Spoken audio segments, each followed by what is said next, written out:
kid you not, the interface looked exactly like one of the companies that we were using currently.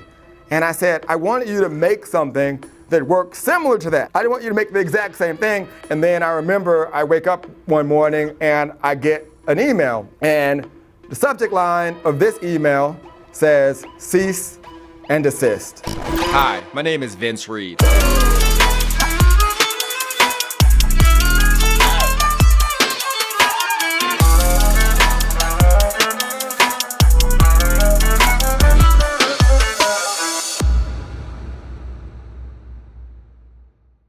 Hey, what's going on? Vince Reed here, and welcome back to the DM. I hope you guys are getting a lot of value. The feedback has been amazing. We have people messaging us, telling us that these episodes are better than cable, and that they're learning so much about digital marketing. And some people are saying they're not even in digital marketing and they're enjoying the show. So that's great news. So make sure you hit the like button and you subscribe so you don't miss a thing, because it really helps the channel. And also be sure to check out the recap shows. They're a lot of fun. We dive into some of the information that I don't get to cover on the episodes, and I get to mess around with Mike, the producer, and really embarrass him and just have a lot of fun. So make sure you check those out. And with that being said, let's get started.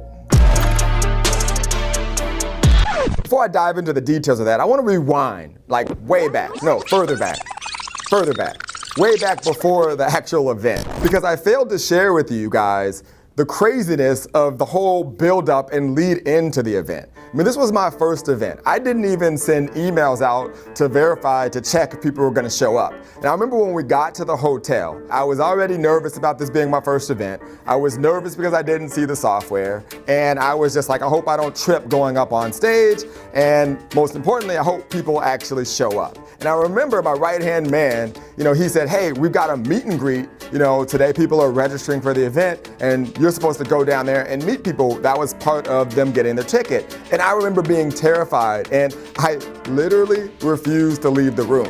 I mean, this went on for well over 45 minutes. I was late, and finally my right-hand man is like, man, you've got to go. He's like dragging me out, and I finally leave. I'm so nervous because in my head, no one is going to be at this event. I'm going to be staying up there. There's going to be one person in there. Like, that's great talk, Vince. Great talk, Vince. I think if anyone has had a live event, you know that you thought about that as well. Like, I'm gonna have this event and nobody actually shows up. Anyhow, we get down there and I remember I'm like walking and I'm already late and I don't see really anyone. And it's crazy because this is kind of a small to medium-sized hotel.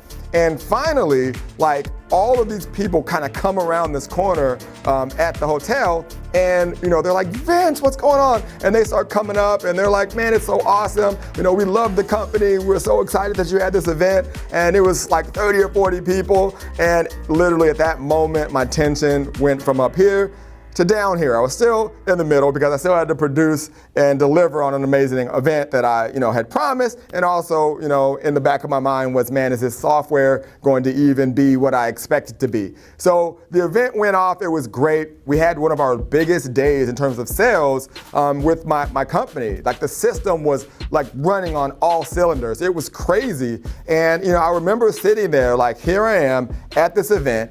And I took the VIP parties guys' advice and had this event, which I was terrified to do. I took his advice in terms of, things I should do with the business. And that's something that I had failed to share with you guys. There was actually like a secret meeting. Yeah, there was a meeting that took place after I actually saw him in Vegas, where he made me share the steak with him. He was actually speaking at a different event a few weeks later, and he's like, hey, come down and let's connect. So I went down to San Diego, and it was crazy. We didn't do anything. We didn't go out. There was no party scene. There was no California version of Mr. X going down. We literally, for the whole entire evening, just talked business. And for whatever reason, he broke down his entire system step by step by step, because it was crazy. I remember I was thinking back like the entire time, like when I got back from the Vegas trip, when I first saw him and all the numbers and all the money he was making. And in my mind, I had an idea of what he was doing. And it was crazy. Had I not went to meet him at that secret meeting where we just talked about business and he, shared all of his strategies and all of his secrets with me, I would have literally created the wrong thing. What I thought he was doing was not what he was doing at all. It took that meeting for me to really dial it in to make it work. And here I am, about to have my first live event, having the biggest sales day of my life. And people actually there ready to learn from me. It was crazy. So if you're a person that, feels like, things are too difficult and you don't believe in certain things and you're afraid to take certain actions, I can tell you, man, on the other side of fear, there's a lot of amazing things that will happen in your life, because this entire process, even in this entire, DM series, there's been a lot of fear, a lot of things like, will people even like this information? And you just keep breaking down those barriers, you keep just challenging yourself, and amazing things happen. But now it's time to take the stage and have the event. And now we can fast forward back to where we were, to the bad news. So I get back home, and again, instead of celebrating this amazing event, I get the email of, cease and desist from this company that created the pages that said we basically were stealing their IP. And, I'm boiling, I'm extremely hot. And I remember I call my, legal team on the phone. They have me on speakerphone. We had to set up this crazy meeting, and like all of the partners in the company are there. And I'm hearing clapping in the background. Like people are clapping. And they're like, they're congratulating me. And I'm like getting more angry, like as every clap happens. I'm like, is this a joke? Like, what's funny and why are you guys clapping? And to make, a long story short, they're like, congratulations, you're now a real company. You're not a real business until someone tries to sue you. And I'm like, really? Really? That's why you guys are clapping? In the back of my mind, I'm like, they're clapping because they know they're about to get paid. And that's exactly what happened. So I remember I had to send over a bunch of money to send this letter. I had to go do all this discovery, and they had to get all this stuff for me to prove that, I, never wanted to copy anyone, because that's just not how I am. I think that's, stupid. And something that I realized right then and there was, when you say something literally to a developer, they're going to take you literally. Like, they're going to create what you say.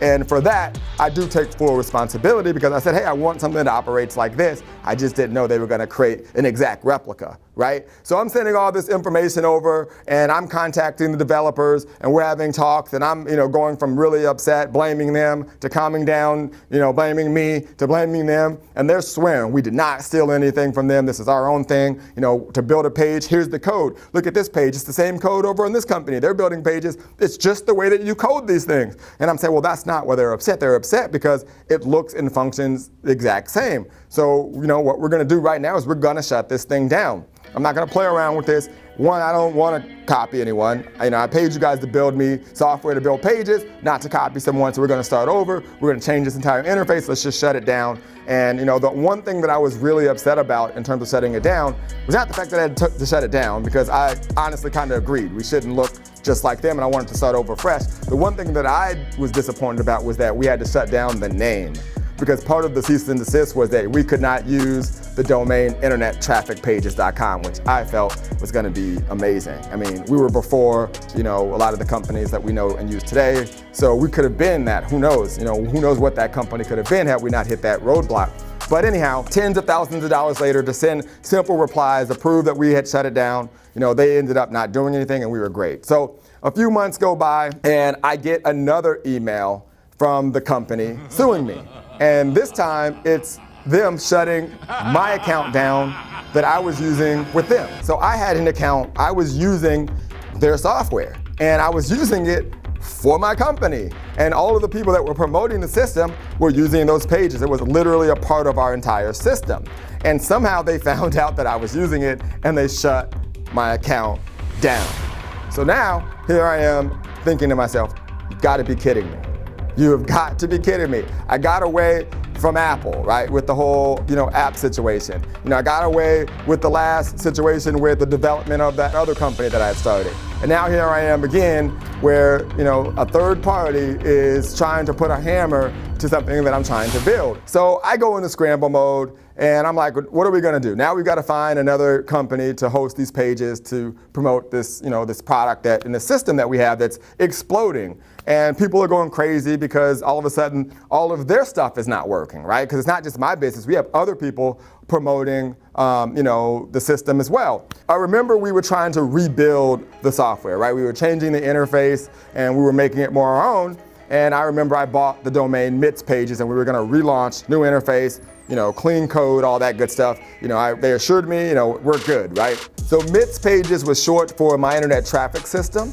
So we just added the pages on the end, which was perfect mix between the company, branding and an awesome tool that our users could leverage to generate more leads and sales. So I called them up, we've got to speed this process up. We got to get this page thing up like in a week because we don't have a business right now and people can't promote. They go, okay, great, you can use it, but I don't feel comfortable letting other people use it. Well, fine, whatever, right? We get the domain MITS pages and I create the system and it's fine, it's working. You know, it's a brand new interface. It's really cool. We have our own templates, everything's great and I'm excited. It's free and people in our organization are seeing me use it. They're asking me when can they use it and everyone's excited and everything's good. That is until another few weeks go by where we get another email from the same exact company. And what does it say in the subject line? Cease and desist, right? Now they wanted us to shut down the new company. They're like, oh, we went and we searched through the code and we see some similarities between what we're doing. You're still trying to take what it is that we have and duplicate it and all this stuff. And now I'm like, you've got to be kidding me.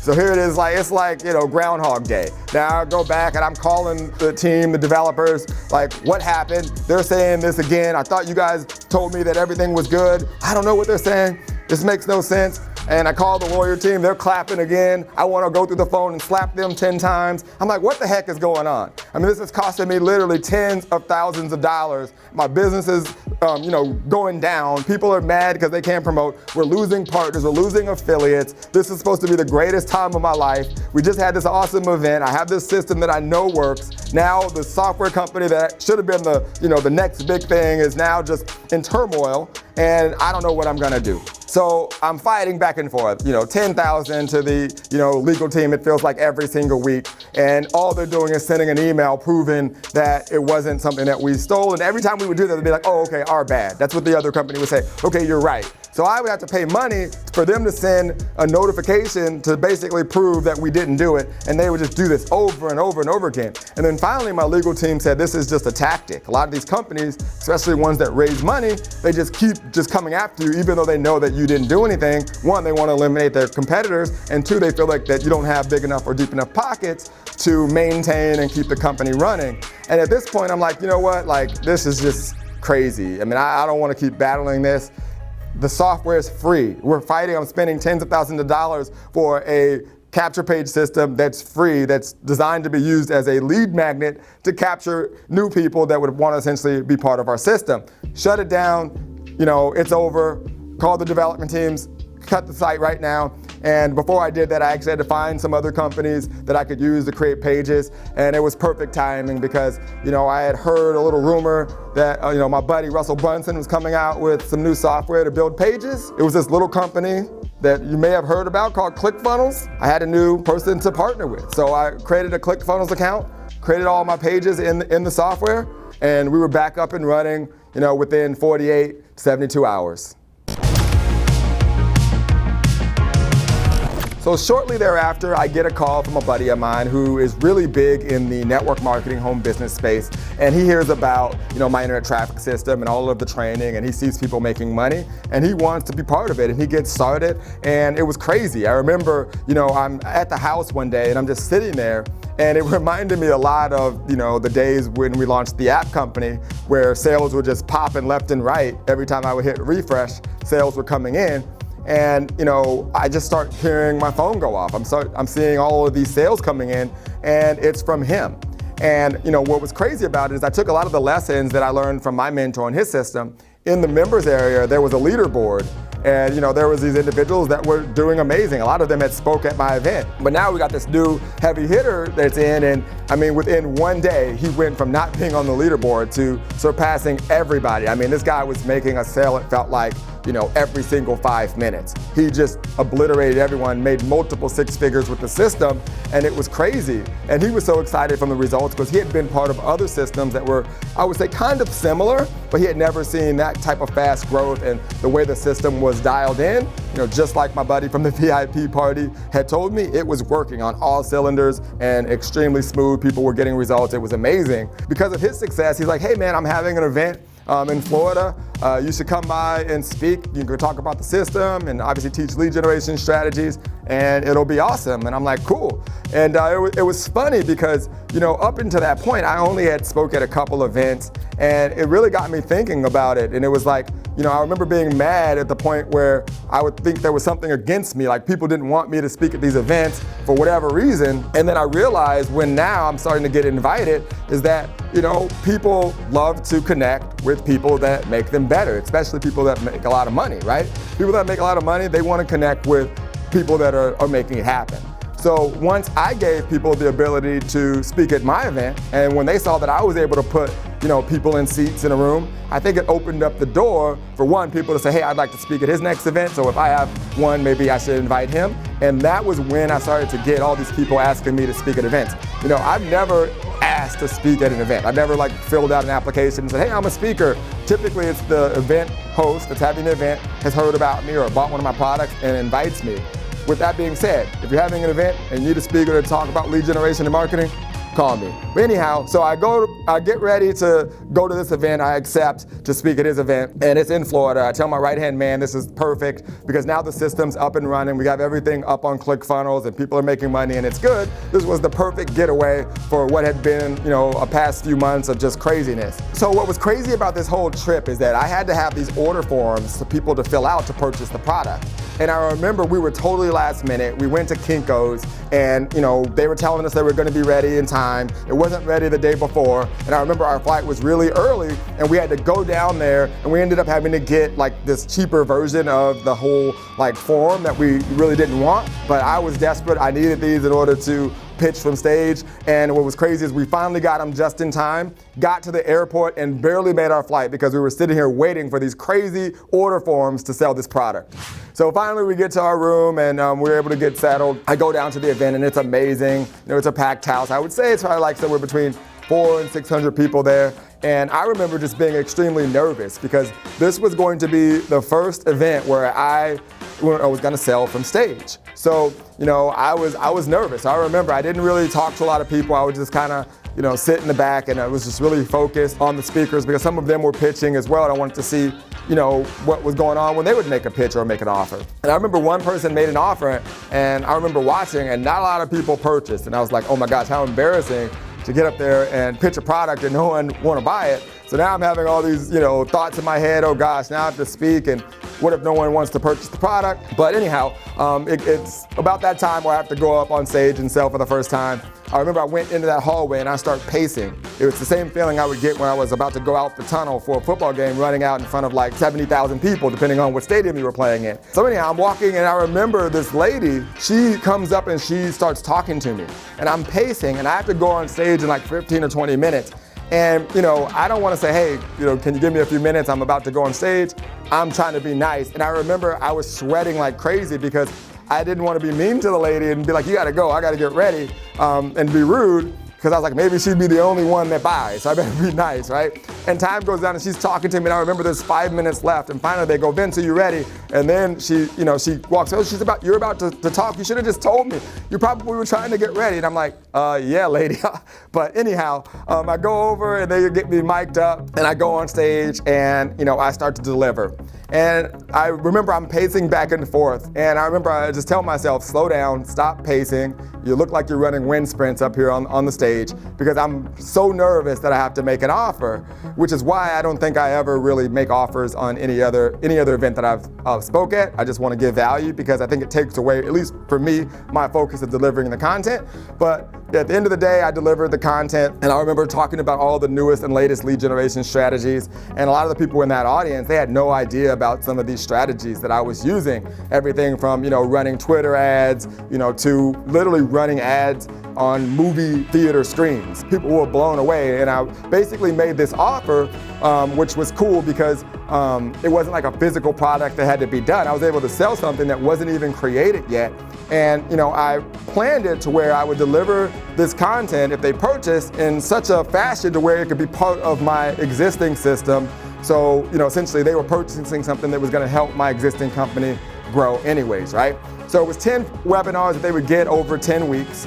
And each webinar was a different marketing strategy, and it was like an hour to like, 2 hours long, and great detail, what it is, why it works, how to set it up. And I remember I started the offer, I was like, it's not gonna be $5,000, it's not gonna be, $3,000 today. You can get it right now today for, like $1,500, like $1,497. And I just kept going on, and I remember my time was running out, and they were like, your time's up. So I felt like I even got to the end without being able to really close the way that I truly wanted to. But people were blown away because the whole presentation, I was just giving examples of me generating leads using these strategies. So I come off the stage, and immediately in the corner of the event, all these people kind of swarm me, and they're asking questions. The questions are coming at me like a million miles an hour, where I feel like a pitcher is throwing a fastball at me, and I'm answering the questions. And I remember thinking, like, I wonder if anyone's even getting it, because it felt like everyone was talking to me, but nobody was getting it. I remember had all of the, the little receipt, paper things with all the information of what they get. And I'm like, where is he? I didn't even see him. I didn't know where he was, but I just remember people coming up and asking me questions. And finally, once the crowd dwindled away and, the next speaker was getting ready to start, I'm like looking like I just played a football game, drenched in sweat, nervous, kind of embarrassed. I don't know why I would be embarrassed. I guess I'm embarrassed because I don't know if anyone bought. I'm just having all kind of crazy emotions, right? I walk out of the room, and I see out there at this table, and he's like standing on the wall, and he's just kind of like looking at me like serious. And I remember saying, how'd everything go? And he's like, it went pretty good. But right when he would start to tell me something, somebody else would walk up and say something. So I'm like, we got to go to the room, right? So we start walking down the hall, and every 3 seconds, someone else from the event who was in the, in there listening to me speak, keeps talking to me. So I can't figure out if we made any sale or not. So I remember I'm asking my right-hand man, I'm like, dude, how did we do? He's like, we did all right. And he just keeps like not giving me really good answers. And finally we get to like the elevator, right? There's a few people from the event in the elevator. So I can't again talk to him that well, but I'm like, hey, how'd everything go? He's like, it went good. And he kind of has a smirk on his face, but like a weird look on his face. It's a look I've never seen before from him. So I'm just throwing off, and trust me, I've seen every look possible from this guy because, all of the past stories that, I don't want to get into, but I've seen it all. But this look I had never seen. So anyhow, the elevator opens, we're finally on our floor. I'm like Carl Lewis trying to get out of the elevator, like to get away from these people to find out, did I even make a sale, right? So we're walking down the hallway. He's like, man, everything was good. And we get to the room, and I'm like, dude, how did it go? Like, I want to grab the boy, like look him in the face and be like, tell me what happened. And he just looks at me, and he's like, we did good. And he opens up his bag, right? And I'm telling you, there was a stack of like applications of credit card details of the receipts like this thick. And he just goes, whoo, and literally these things go everywhere, all over like the bed in the room, in the hotel room. And he's like, dude, you did awesome. And like, we start counting them. I start picking it up, and I'm counting them, and it's getting thicker and thicker. And I start counting it, and I start adding up the money. I'm like, how much like did we make, man? Like, how much money did we actually do? And I look at him, and he says, thanks again for watching. I hope you enjoyed that episode. It's getting good, and I'm having so much fun creating it. Make sure you hit that like button and subscribe, and I'll see you on the next one. Later.